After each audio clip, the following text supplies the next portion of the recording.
Hello friends, जय हिंद। आज हम लोग हिंदी पेडागॉजी में जो हमारा चैप्टर है भाषा कौशल के बारे में पढ़ेंगे, जिसके हम लोग मोस्ट इम्पॉर्टेंट पीवाईक्यू क्वेश्चन जो बार बार पूछे जा रहे हैं और कुछ जो है नए क्वेश्चन कंप्लीट करेंगे जो आने वाले सीटेट एग्ज़ाम पेपर 1 हो या पेपर 2 हो, दोनों के लिए बेहद इंपॉर्टेंट टॉपिक है।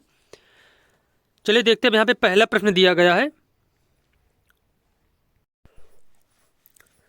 अब जैसे कि पहला प्रश्न यहाँ पे पूछा गया है कि भाषा के आधारभूत कौशल हमेशा अर्जित किए जाते हैं, सर्वथा पृथक हैं, अंतः संबंधित होते हैं या फिर क्रमबद्ध रूप से चलते हैं। तो पहले बात की जाए कि भाषा के कौशल कितने होते हैं, तो 4 कौशल होते हैं। सुनना, बोलना, पढ़ना, लिखना। तो ये हमेशा अर्जित किए जाते हैं, सर्वथा पृथक होते हैं या फिर अंतः संबंधित होते हैं या फिर क्रमबद्ध रूप से चलते हैं। तो ना ही हमेशा अर्जित किए जाते हैं, सर्वथा अलग होते हैं, ये भी गलत है, ये भी गलत है। क्रमबद्ध रूप से चलते हैं, ये भी ऑप्शन गलत है। तो इसका आंसर हो जाएगा अंतर संबंधित होते हैं, एक दूसरे से संबंधित होते हैं। उसके बाद दूसरा प्रश्न हमारा है स्वाभाविक अभिव्यक्ति, कल्पनाशीलता, कौशल और सोच को विकसित करना भाषा शिक्षण का एकमात्र उद्देश्य है। भाषा शिक्षण का उद्देश्य नहीं है। भाषा शिक्षण का एक महत्वपूर्ण उद्देश्य है। भाषा शिक्षण को किसी प्रकार की दिशा नहीं देता है। तो स्वाभाविक अभिव्यक्ति और जो कल्पनाशीलता कौशल, ये जो कौशल है या सोच को विकसित करने का क्या है, भाषा शिक्षण का एक महत्वपूर्ण उद्देश्य है। भाषा शिक्षण का एक महत्वपूर्ण उद्देश्य है। उसके बाद अगला क्वेश्चन यहाँ पे है भाषा कौशलों के बारे में कौन सा कथन सही है।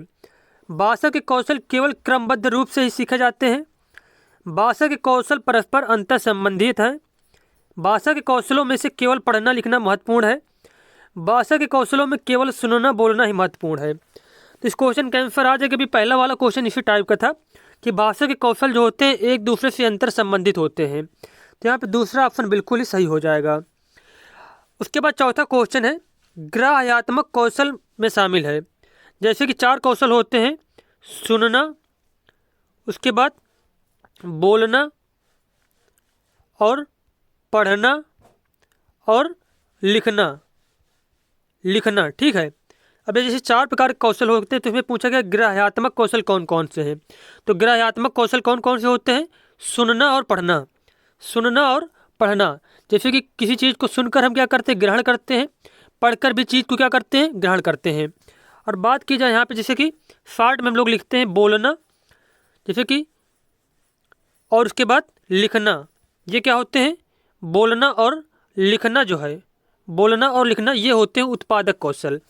जबकि ग्राह्यात्मक कौशल कौन कौन से होते हैं, सुनना और पढ़ना। तो यहाँ पे सुनना और पढ़ना तीसरा ऑप्शन दिया गया है, यही वाला ऑप्शन सही हो जाएगा। अब जैसे कि यहाँ पे 5वां क्वेश्चन दिया गया है सुनना कौशल के बारे में कौन सा कथन उचित नहीं है। सुनना कौशल सबसे कम महत्वपूर्ण है। सुनना कौशल मौखिक कौशल के अंतर्गत आता है। सुनना कौशल अन्य कौशलों के विकास में सहायक है। उसके बाद अगला ऑप्शन इस क्वेश्चन का 5वां प्रश्न जो हमारा है सुनना कौशल का विकास भाषा के नियमों को पहचानने उनका निर्माण करने में सहायक है। तो यहाँ पे गलत कथन बताना था इसमें से 5वां क्वेश्चन जो हमारा है। तो ये तो सही, यहाँ पे बिल्कुल सही दिया गया ये वाला जो ऑप्शन है। तो यहाँ पे जो 5वां प्रश्न है इसका जो गलत ऑप्शन है वो हो जाएगा पहला नंबर कि सुनना कौशल सबसे कम महत्वपूर्ण। ये बिल्कुल ही गलत है। 4 कौशल होते हैं, सभी कौशल महत्वपूर्ण होते हैं और 4 कौशल एक दूसरे से अंतर संबंधित होते हैं। नेक्स्ट क्वेश्चन यहाँ पे है निम्नलिखित में से कौन सा श्रवण कौशल शिक्षण का उद्देश्य है।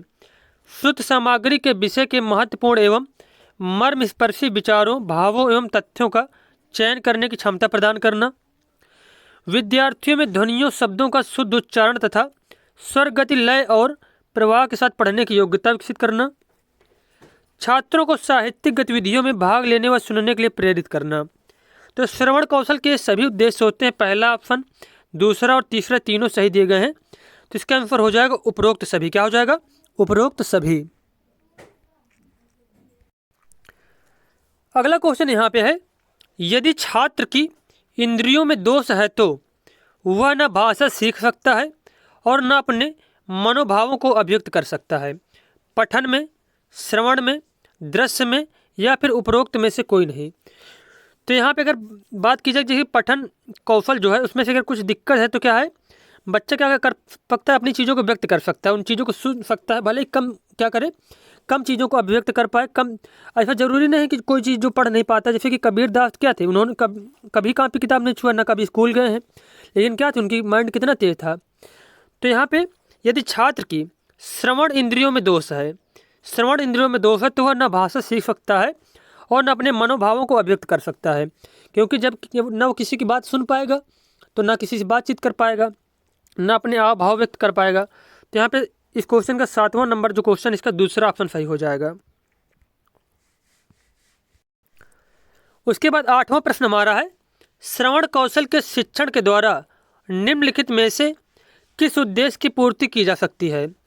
छात्रों का मानसिक एवं बौद्धिक विकास करना, छात्रों में भाषा व साहित्य के प्रति रुचि पैदा करना, शुद्ध सामग्री का सारांश ग्रहण करने की योग्यता विकसित करना, या फिर सभी। तो पहला, दूसरा, तीसरा, ये तीनों जो कार्य हैं तो श्रवण कौशल के द्वारा इन सभी को विकसित किया जा सकता है। तो यहाँ पे डी वाला ऑप्शन सही हो जाएगा, उपरोक्त सभी। उसके बाद भी यहाँ पे 9 नंबर क्वेश्चन है, निम्नलिखित में से कौन सा श्रवण कौशल शिक्षण का उद्देश्य नहीं है? अब जैसे कि ऑप्शन दिए गए हैं, सुनकर अर्थ ग्रहण करने की योग्यता का विकास करना, पूरी बात को सुनना कि वक्ता के कथन के सारांश को समझना, शुद्ध सामग्री के विषय को भली भांति समझने की योग्यता उत्पन्न करना, किसी भी शुद्ध सामग्री को मनोयोग पूर्वक सुनने की प्रेरणा प्रदान करना।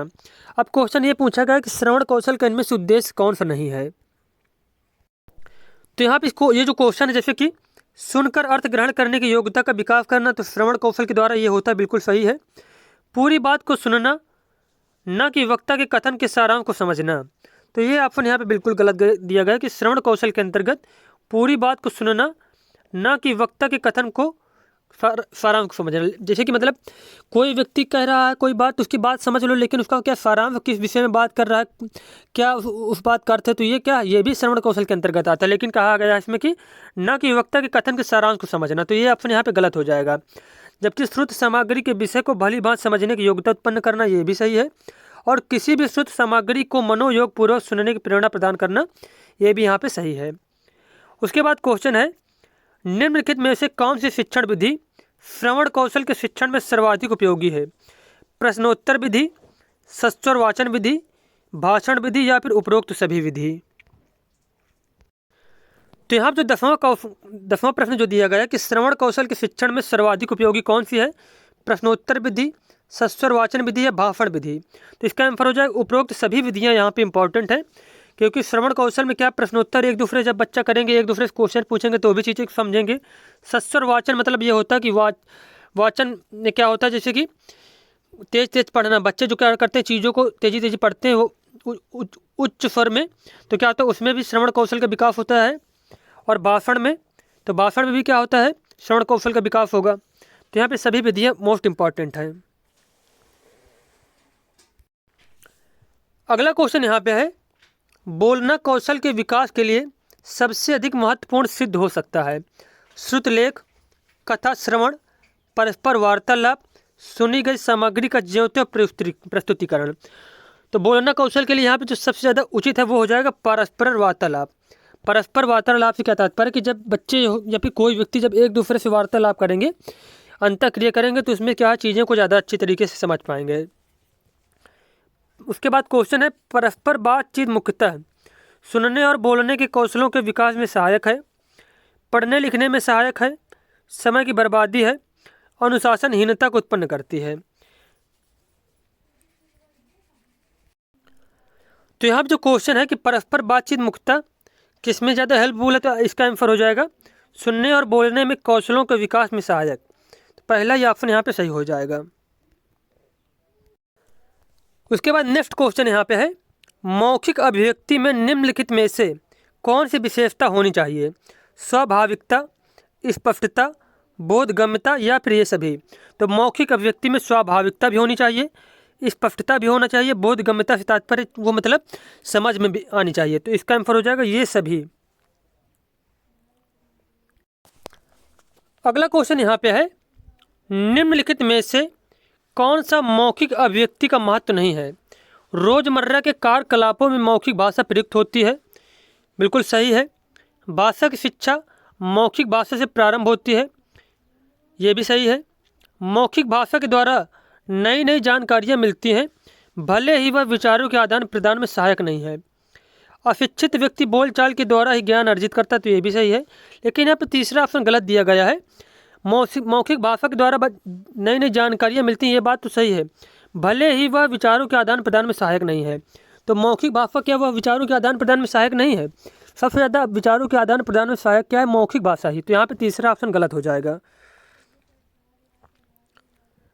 उसके बाद क्वेश्चन है, बोलना कौशल में सर्वाधिक महत्वपूर्ण है? बोलने की तेज गति, शुद्ध उच्चारण, समझ कर बोलना, आंखों देखा वर्णन करना। तो बोलना कौशल में सबसे ज़्यादा जो इम्पोर्टेंट चीज़ वह यह है कि समझ कर बोलना।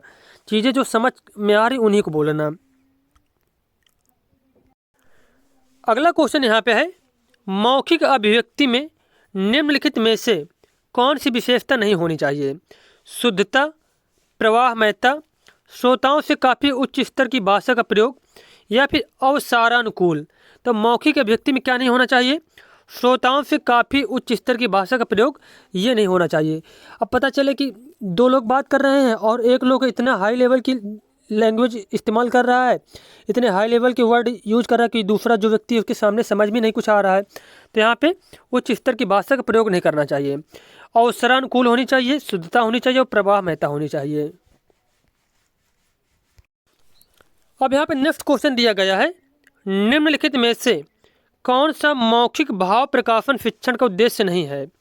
बालकों का उच्चारण शुद्ध एवं परिमार्जित हो, विषयों की अनुकूलता से अधिक भाषा शैली का महत्व देना, छात्रों को व्याकरण सम्मत भाषा का प्रयोग करना सिखाना, बोलने में विराम चिन्हों का ध्यान रखना सिखाना। अब क्वेश्चन ये पूछा गया इसमें से कौन सा मौखिक भाव प्रकाशन शिक्षण का उद्देश्य नहीं है? तो यहाँ पे जो गलत ऑप्शन दिएगा वो हो जाएगा कि विषय की अनुकूलता से अधिक भाषा शैली को महत्व देना। तो ये बिल्कुल ही गलत हो जाएगा यहाँ पे।